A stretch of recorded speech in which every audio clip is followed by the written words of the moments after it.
हम लोग बात करेंगे स्टिमुलस पैकेज 2.0 की, जो इंडियन गवर्नमेंट ने अभी अभी अनाउंस करा है। आज की डेट पर अगर हम बात करें तो मोदी जी ने पूरे इंडियन इकोनॉमी को एक बहुत स्ट्रांग मैसेज दिया है।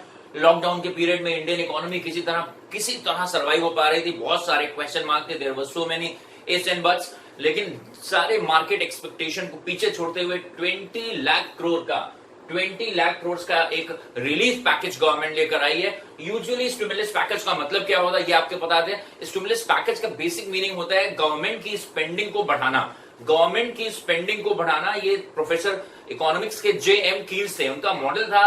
कील्स ने बताया था कि जब भी गवर्नमेंट क्राइसिस में होती है, कोई इकोनॉमी जहां पर इकोनॉमिक एक्टिविटी स्लो डाउन हो जाती है, रेसिशन की तरफ जाता है, तो वहां पर गवर्नमेंट को आगे आना चाहिए और गवर्नमेंट को रिलीफ मेजर्स अपनी तरफ से देने चाहिए जिससे गवर्नमेंट की स्पेंडिंग बढ़े। तो उसको बोलते हैं स्टिमुलस पैकेज। गवर्नमेंट ने पीछे भी 1.7 लाख करोड़ का स्टिमुलस पैकेज दिया था, लेकिन मार्केट के जो एनालिस्ट हैं उनका यह कहना था कि this is not sufficient considering the demography of India.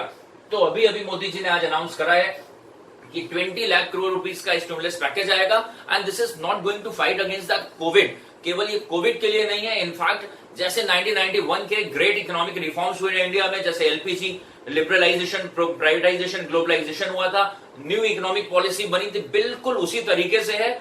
और यहां पर खास बात यह है कि मोदी जी का कहना है, इस पैकेज का उन्होंने नाम दिया है Atmanirbhar Bharat. It means to make India self dependent, self reliant India. उनका कहने का सेंस ये है कि हम बहुत सारी चीजों में, इंडिया ने डेफिनेटली पिछले 30 इयर्स में काफी ग्रो भी करा है, काफी इंप्रूवमेंट भी करा है, लेकिन अभी भी इनडायरेक्टली उनका मैसेज यही था कि चाइना, जो कि हमसे बहुत आगे निकल गया, 80s के आसपास अगर देखा जाए तो इंडियन इकोनॉमी और चाइना लगभग आसपास हुआ करते थे, लेकिन इस बीच में चाइना ने अपनी डेमोग्राफी को, अपनी पॉपुलेशन को इतने अच्छे से ह्यूमन रिसोर्सेज को यूटिलाइज करा है। तो मोदी जी ने कहा है कि हर एक क्राइसिस में बहुत अच्छे तरीके से इस चीज को एक्सप्लोर करा है कि हर एक क्राइसिस में अपॉर्चुनिटी छुपी होती है। This is something blessing in disguise. तो हमको इसको इस तरीके से एक्सप्लोर करना चाहिए कि जो हमारा एमएसएमई सेक्टर है, जो हमारा स्मॉल मीडियम साइज एंटरप्राइज है, जो कि इंडिया के जीडीपी का 40% लगभग कंट्रीब्यूट करता है, उसके लिए एक बहुत बड़ी एक खुशखबरी है। उसको रिलीफ पैकेज मिलेगा, उसको बैंक के थ्रू लिक्विडिटी बढ़ाई जाएगी इकोनॉमी में, क्योंकि जब इंडस्ट्रीज के पास पैसा नहीं होता है तो डेफिनेटली वो आगे प्रोडक्शन नहीं कंटिन्यू कर पाते। एक तरफ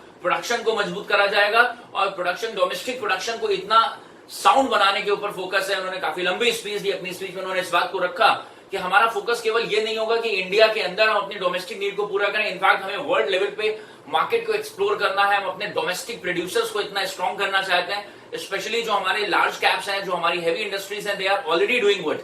जो इंडिया के जायंट्स हैं वो अच्छा काम कर ही रहे हैं, लेकिन 10-12 जो कॉर्पोरेट जायंट्स हैं, उनके अलावा जो छोटी इंडस्ट्री है, जो कि कभी कभी अपने सर्वाइवल के लिए प्रॉब्लम में आती है, उनको हम बहुत अच्छा फाइनेंशियल बैकअप देंगे। देख सकते हैं जो हमारा एसएमई सेक्टर है, जो हमारा स्मॉल इंडस्ट्रियल सेक्टर है, उसको बैंक के थ्रू कैसे फाइनेंसिंग करी जाएगी। इस इकोनॉमिक पैकेज के थ्रू, इस रिलीफ पैकेज के थ्रू गवर्नमेंट का पूरी तरह ये क्लियरली ये विजन है कि केवल हम अपने कोविड के जो एडवर्स इंपैक्ट हुआ है उसको हम केवल दूर करने नहीं जा रहे, इनफैक्ट इंडियन इकोनॉमी को वर्ल्ड लेवल पे हम बहुत स्ट्रांगली एस्टैब्लिश करेंगे। तो मोदी जी ने अपने यही जो 5 पॉइंट्स रखे हैं, जिसको बोला है, जो 5 फोकल पॉइंट्स रखे हैं आज के इकोनॉमिक पैकेज के, उनकी बात करें तो एक तरफ उसको बॉटम से शुरू करें तो एक तरफ उन्होंने कहा है कि हम डिमांड साइड को बढ़ाएंगे, क्योंकि लोगों के पास जो डिस्पोजेबल इनकम है वो कम हो गई है। तो डिमांड को बढ़ाने के लिए लेंडिंग को आसान करेंगे, मार्केट में मनी सप्लाई को बढ़ाने के लिए आरबीआई जो भी एफर्ट्स कर सकता है वो करेगा, ताकि मार्केट में जब डिमांड वापस क्रिएट होगी तो फिर मार्केट में जितना भी प्रोडक्शन है वो कंज्यूम होना शुरू हो जाएगा, तो इकोनॉमी एक बैलेंस में आएगी।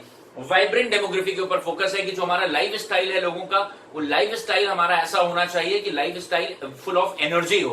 तो एक अच्छी लिविंग स्टैंडर्ड की बात करी उन्होंने। इसका मतलब है कि यहां से जो कंज्यूमर, जो कंजम्पशन वाले थीम वाले कंपनीज हैं, उनको बहुत अच्छा एक पुश मिलेगा यहां से, क्योंकि ऐसी बहुत सारी चीजें, जैसे घर पे आप पानी है तो पानी आप बॉयल करते हैं नहाने के लिए, या फिर आप वाटर को आप वहां पे गीजर यूज कर रहे होते हैं, या फिर आप बहुत सारे गर्म करने के लिए इक्विपमेंट यूज करते हैं, तो वो किस कैटेगरी में लोगों को शिफ्ट करना चाहते हैं, ये उन्होंने बात करी कि लिविंग स्टैंडर्ड को हमें बढ़ाना है। वाइब्रेंट डेमोग्राफी की तरफ फोकल पॉइंट करा, टेक्नोलॉजी के ऊपर जोर दिया, तो टेक्नोलॉजी के ऊपर जोर यहाँ पे right from day one Modi ji का विजन बिल्कुल क्लियर था। जब भी से उन्होंने इकोनॉमी संभाली थी, जब भी वो प्राइम मिनिस्टर बने थे, फिर वो डिजिटल इंडिया की बात हो या अकाउंट्स में डायरेक्ट बेनिफिशियरी के अकाउंट में ट्रांसफर हो, तो टेक्नोलॉजी के ऊपर इंडिया को बहुत ज्यादा काम करना है। स्पेशली यहाँ पर इंडिकेशन वहां भी है, जैसे चाइना से हम मोबाइल को इंपोर्ट करते हैं, अगर हमारे डोमेस्टिक प्रोड्यूसर इतनी क्वालिटी मोबाइल बनाए तो शायद हमारे पास इनकम बहुत बढ़े और हमारा इनकम का फ्लो जो बाहर जाता है वो यहाँ रुके और इनफैक्ट वर्ल्ड में हम और ज्यादा सप्लाई कर पाए।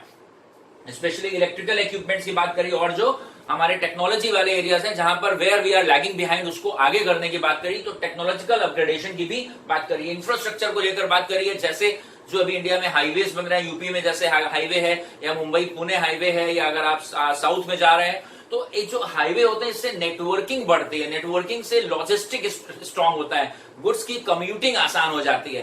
तो इंफ्रा सेक्टर को एक पुश देने की बात करी है, ये मोदी जी ने शुरू में ही इकोनॉमी और इंफ्रास्ट्रक्चर से ही शुरुआत करी थी। उन्होंने कहा इंडियन इकोनॉमी को वापस रिवाइव नहीं करना है, इंडियन इकोनॉमी को इनफैक्ट हमें वर्ल्ड लेवल पे स्टैब्लिश करना है।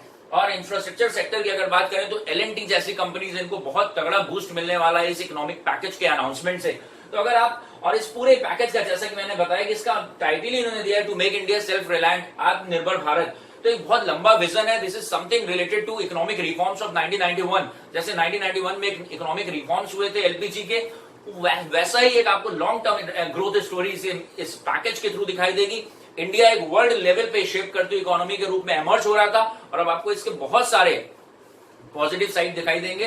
तो actually this is something blessing in disguise, जिसको हम बोल सकते हैं। कोविड-19 से हमें फाइट तो करना ही करना है। मोदी जी ने हमको ये जरूर बताया कि जो हमारा एमएसएमई सेक्टर है, जो हमारा जीडीपी का 40% कंट्रीब्यूट करता है, जो बहुत पीछे जा रहा है, उसकी तरफ किसी का ध्यान नहीं जाता। और इनफैक्ट मैं पर्सनली अगर आपको बताऊं तो इस पूरे पैकेज को ड्राफ्ट करने में मोदी जी ने बहुत सारी मीटिंग करी है, तो मोदी जी को क्रेडिट जाता है, उनके मिनिस्टर्स को जाता है। इनफैक्ट नितिन गडकरी को अगर आप लगातार सुनते आए हैं तो he is a damn good person, he is a gem of a person.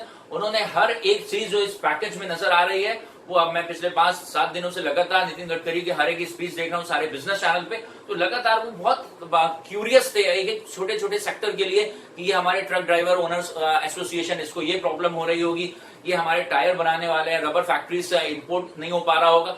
तो he was thinking for everything. तो अगर बात करें यहाँ पर, ये पूरा पैकेज एक कंसोलिडेटेड पैकेज है। कंसोलिडेटेड पैकेज मतलब इकोनॉमी को ये मल्टी डायमेंशनल बूस्ट देने जा रहा है।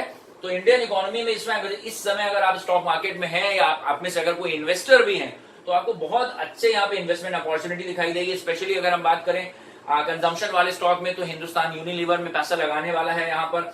अगर हम बात करें टेक्नोलॉजी की, तो टीसीएस हो गया, इन्फोसिस हो गया, एचसीएल टेक हो गया, या इनफैक्ट एक नई कंपनी, एक और टाटा ग्रुप की कंपनी है Tata Elxsi, they are working on artificial intelligence, तो बहुत बड़ा बेनिफिशियरी होने वाला है ये। इंफ्रा में L&T की अगर बात करें, लार्सन एंड टुब्रो एक बड़ी कंपनी है। इनफैक्ट इंफ्रा में सीमेंट सेक्टर में आपको कुछ अच्छे प्लेयर्स दिख जाएंगे, जैसे अल्ट्राटेक हो गया, एसीसी हो गया।